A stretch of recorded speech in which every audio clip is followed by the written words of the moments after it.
Genetics का कह सकते हैं पहला और सबसे जरूरी चैप्टर। बिल्कुल, इसी पर तो पूरी इमारत खड़ी होती है। और मैम लेक्चर की शुरुआत में ही एक बहुत बड़ी बात कह देती हैं। हाँ, वो जो कहती हैं कि जिसने आज का लेक्चर मिस किया, हाँ, मतलब उसके 24 नंबर गए। 24 नंबर, ये तो मतलब गेम चेंजर है। कोई छोटी मोटी चेतावनी नहीं है ये सीधे सीधे रैंक का सवाल है। लेकिन मुझे हमेशा ये लगता है कि जेनेटिक्स एक ऐसा टॉपिक है जो छात्रों को थोड़ा धोखा देता है। धोखा देता है? कैसे? मतलब ऊपर से देखने में लगता है कि हाँ ये तो आता है, टॉल ड्वार्फ तो पढ़ाई है, लेकिन जब न्यूमेरिकल या कोई ट्विस्टेड सवाल आता है तो सब गड़बड़ हो जाता है। एग्जैक्टली, आपने बिल्कुल सही नस पकड़ी है। और यही बात मैम भी समझा रही हैं। उनका जोर सिलेबस पूरा करने पर नहीं है, बल्कि तरीके से पढ़ने और रेपिटेशन पर है। दोहराओ। हाँ, दोहराव। लाखों बच्चे सिलेबस खत्म कर लेते हैं, पर दोहराव के बिना वो ज्ञान परीक्षा हॉल में नंबरों में नहीं बदलता। और लेक्चर शुरू करने से पहले मैम कुछ बहुत ही प्रैक्टिकल सलाह भी देती हैं। मुझे उनका वो मजाकिया अंदाज बहुत पसंद आया। कौन सा वाला? जब उन्होंने कहा कि हाथ बांधकर बिस्तर में घुसकर लेक्चर मत देखो। हाँ, वो कहती हैं सर्दी है, कंबल है, कब नींद आ जाएगी पता नहीं चलेगा। सही बात है। पर ये सिर्फ मजाक नहीं है, इसके पीछे सीखने का एक पूरा विज्ञान है। अच्छा? जब मैम कहती हैं कि एक A4 शीट पर छोटे छोटे नोट्स बनाओ, तो वो असल में आपके दिमाग को जगाने की बात कर रही हैं। लिखने की जो क्रिया है ना, वो पैसिव लर्निंग को एक्टिव लर्निंग में बदल देती है। बिल्कुल, आपकी मांसपेशियां, आपकी आंखें, आपका दिमाग सब एक साथ काम करते हैं। नीट जैसी परीक्षा में यही तो चाहिए। तो ठीक है, पढ़ने का सही तरीका तो पता चल गया। अब आते हैं कि पढ़ना क्या है। जेनेटिक्स आखिर है क्या ये? मैम इसे दो बहुत सरल शब्दों में तोड़ देती हैं, हेरिडिटी और वेरिएशन। हेरिडिटी और वेरिएशन? हाँ, हेरिडिटी मतलब वो गुण जो माँ बाप से बच्चों में आते हैं, जैसे आंखों का रंग या बालों का प्रकार। और जिस प्रक्रिया से ये होता है उसे इनहेरिटेंस कहते हैं, है ना? सही, ये तो हो गया वो हिस्सा जो हमें अपने माता पिता जैसा बनाता है। लेकिन फिर आता है दूसरा और शायद ज्यादा दिलचस्प शब्द, वेरिएशन। हाँ, वेरिएशन यानी वो अंतर, वो भिन्नता जो हमें अपने माँ बाप की हूबहू कॉपी होने से रोकती है। हम उनके सिमिलर होते हैं, आइडेंटिकल नहीं। पर ये वेरिएशन आता कहाँ से है? मैम इसके दो मुख्य कारण बताती हैं। पहला है क्रॉसिंग ओवर। क्रॉसिंग ओवर ये कोशिका विभाजन के दौरान होता है। हाँ, जब माता पिता के क्रोमोसोम के टुकड़े आपस में अदला बदली करते हैं, इससे एक नया ही कॉम्बिनेशन बनता है। और दूसरा और ज्यादा नाटकीय कारण है म्यूटेशन, डीएनए में अचानक होने वाले बदलाव। वाह, तो हम सब असल में अपने माता पिता के जीन्स का एक नया रीमिक्स हैं। बिल्कुल, और यही वेरिएशन विकास यानी इवोल्यूशन का कच्चा माल है। अब अगर हम और जूम इन करें तो कहानी कोशिका और डीएनए पर आती है।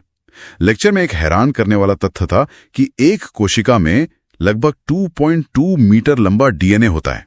सोचिए, 2.2 मीटर्स, ये किसी जादू से कम नहीं है कि इतना लंबा धागा एक माइक्रोस्कोपिक न्यूक्लियस में पैक हो जाता है। और ये पैकिंग क्रोमोसोम के रूप में होती है। हाँ, और मैम बताती हैं कि ये क्रोमोसोम सबसे साफ दिखते हैं कोशिका विभाजन के मेटाफेज स्टेज में। जैसे वो तस्वीर खिंचवाने के लिए तैयार खड़े हों, कह सकते हैं। और इंसानों में ऐसे 46 क्रोमोसोम होते हैं, 23 के 2 सेट में, एक सेट माँ से और एक पिता से। यहीं पर एक शब्द आता है, होमोलॉगस क्रोमोसोम। एक मिनट, क्या होमोलॉगस का मतलब है कि माँ और पिता से आने वाले क्रोमोसोम, जैसे क्रोमोसोम नंबर 1, बिल्कुल एक दूसरे की फोटोकॉपी होते हैं? ये बहुत अच्छा सवाल है और ये एक आम कंफ्यूजन भी है। वो फोटोकॉपी नहीं होते। तो फिर क्या होते हैं? इसे ऐसे समझिए कि होमोलॉगस क्रोमोसोम दो ऐसी किताबें हैं जो एक ही विषय पर हैं, मान लीजिए फिजिक्स पर। ठीक है। दोनों में चैप्टर यानी जीन एक ही क्रम में होंगे, लेकिन हर चैप्टर के अंदर लिखे शब्द यानी अलील थोड़े अलग हो सकते हैं। अच्छा, मतलब आकार समान, जीन का क्रम समान, पर जीन के रूप अलग अलग हो सकते हैं। एग्जैक्टली, ये एनालॉजी कॉन्सेप्ट को बिल्कुल साफ कर देती है। तो चलिए इसी बात पर कुछ और जरूरी शब्दावली को भी समझ लेते हैं, जैसे जीनोटाइप और फिनोटाइप। हाँ, ये दोनों सुनने में एक जैसे लगते हैं। इनमें क्या फर्क है? इसका सबसे आसान तरीका है एक केक का उदाहरण। जीनोटाइप किसी केक की रेसिपी है जो कागज पर लिखी है। ये जीव का जेनेटिक मेकअप है जो अंदर छिपा है। हाँ, और फिनोटाइप वो असली केक है जो बनकर तैयार हुआ है। उसका स्वाद, उसका रंग, ये वो गुण है जो हमें बाहर से दिखाई देते हैं। मतलब रेसिपी यानी जीनोटाइप ही तय करती है कि केक यानी फिनोटाइप कैसा बनेगा। बिल्कुल। रेसिपी और केक, ये तो मैं कभी नहीं भूलूंगा। और इसी रेसिपी में एक और शब्द आता है अलील। ये क्या होता है? अगर जीन आंखों के रंग की रेसिपी है तो अलील उस रेसिपी के अलग अलग वर्जन्स हैं। वर्जन? हाँ, जैसे एक अलील नीली आंखों के लिए हो सकता है और दूसरा भूरी आंखों के लिए।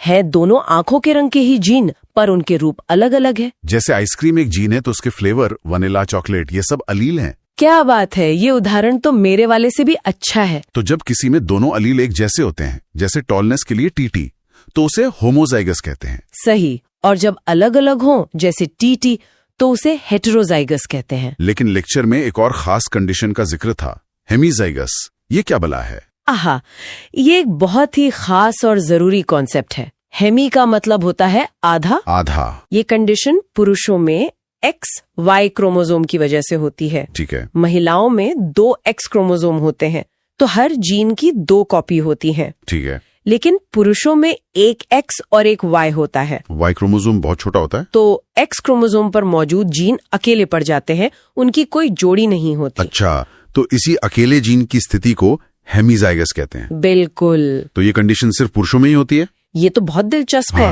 इसका मतलब कुछ जेनेटिक बीमारियां पुरुषों को ज्यादा प्रभावित करती होंगी क्योंकि उनके पास कोई बैकअप अलील ही नहीं है। आपने बिल्कुल आगे की कहानी का सिरा पकड़ लिया।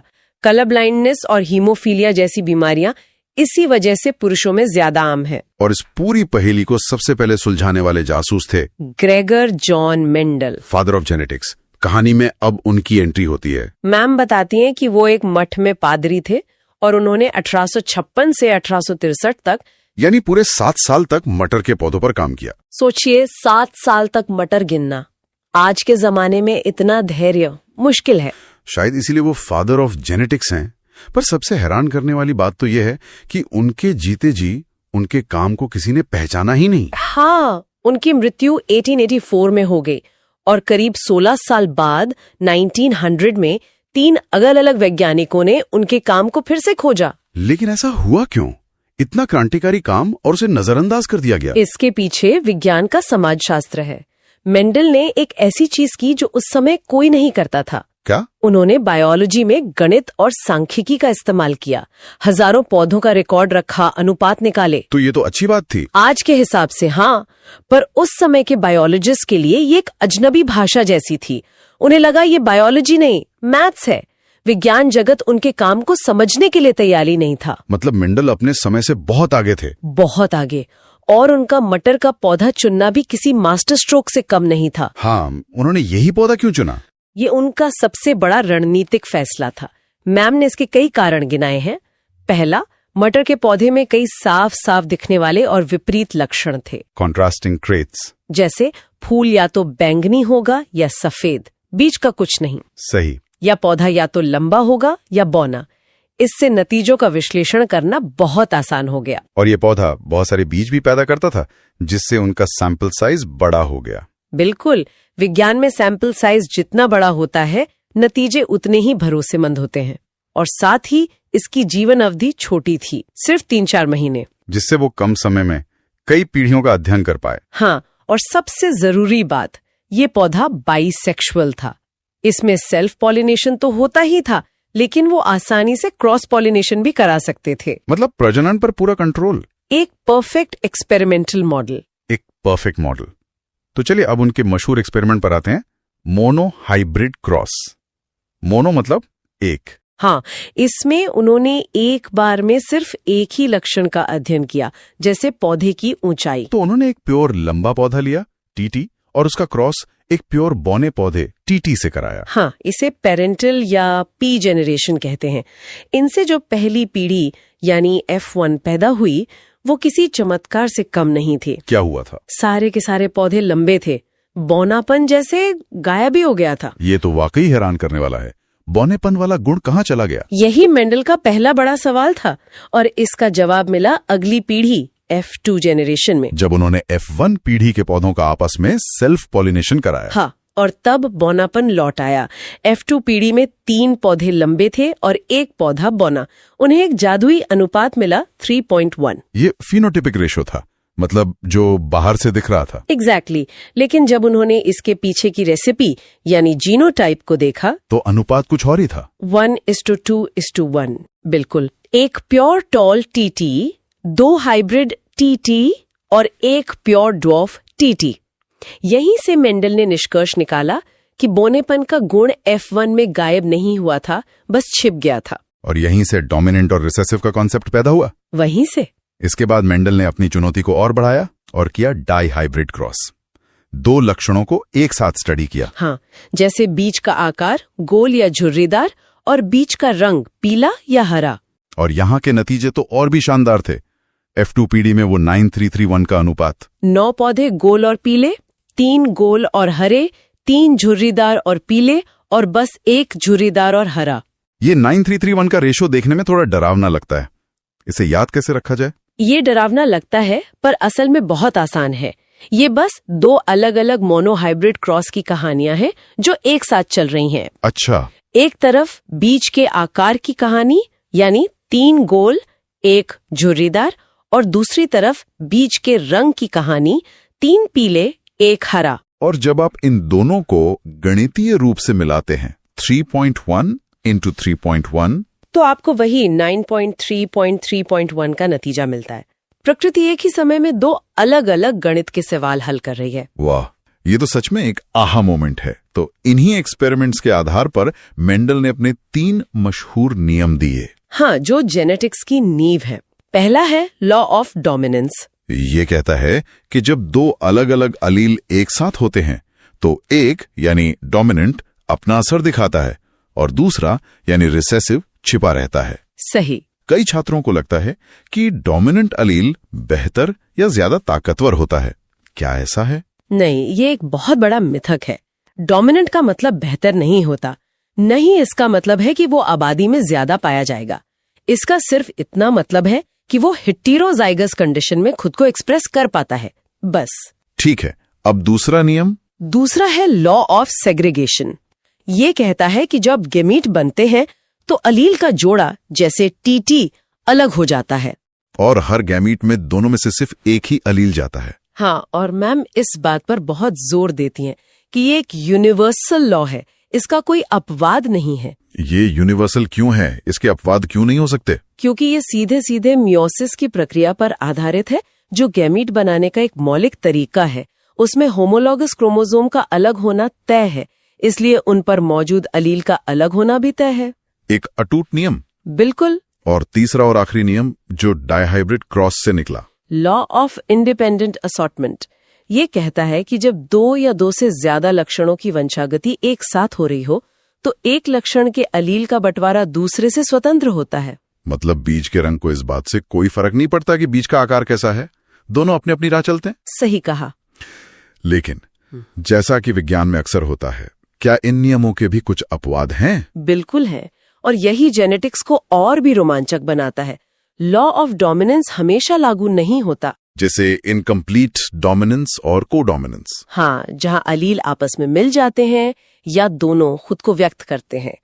और लॉ ऑफ इंडिपेंडेंट असॉर्टमेंट का भी एक बहुत बड़ा अपवाद है, लिंकेज। लिंकेज ये तब होता है जब 2 जीन एक ही क्रोमोसोम पर बहुत पास पास बैठे हों, तब वो आजाद नहीं रह पाते, एक साथ ही अगली पीढ़ी में जाते हैं। तो इस पूरे लेक्चर से ये तो साफ है कि जेनेटिक्स की नींव मेंडल के काम पर ही रखी गई है। उनका तार्किक दृष्टिकोण, उनका गणितीय विश्लेषण, वो सब आज की जेनेटिक इंजीनियरिंग और मेडिसिन की कल्पना का आधार है। उन्होंने कहानी शुरू की। बिल्कुल, पर वो पूरी कहानी नहीं थी। उनके नियम जेनेटिक्स का पहला अध्याय है, प्रस्तावना है। विज्ञान हमेशा विकसित होता है। और यहीं पर हम आज की इस पड़ताल को एक अंतिम विचार के साथ समाप्त करते हैं। लेक्चर में बताया गया कि मेंडल भाग्यशाली थे। हाँ, उन्होंने जो 7 लक्षण चुने वो या तो अलग अलग क्रोमोसोम पर थे या एक ही क्रोमोसोम पर इतनी दूर थे कि वे स्वतंत्र रूप से व्यवहार करते थे। तो सोचने वाली बात यह है कि अगर किस्मत से मेंडल ने ऐसे 2 लक्षण चुन लिए होते जो एक ही क्रोमोसोम पर बिल्कुल पास पास चिपके होते, तो क्या वो कभी इंडिपेंडेंट असॉर्टमेंट का नियम खोज पाते? शायद नहीं, और तब जेनेटिक्स की कहानी शायद किसी और ही तरह से लिखी जाती। ये सवाल हमें सीधे लिंकेज की दुनिया में ले जाता है, जो जेनेटिक्स की कहानी का अगला और शायद उससे भी ज्यादा रोमांचक अध्याय है।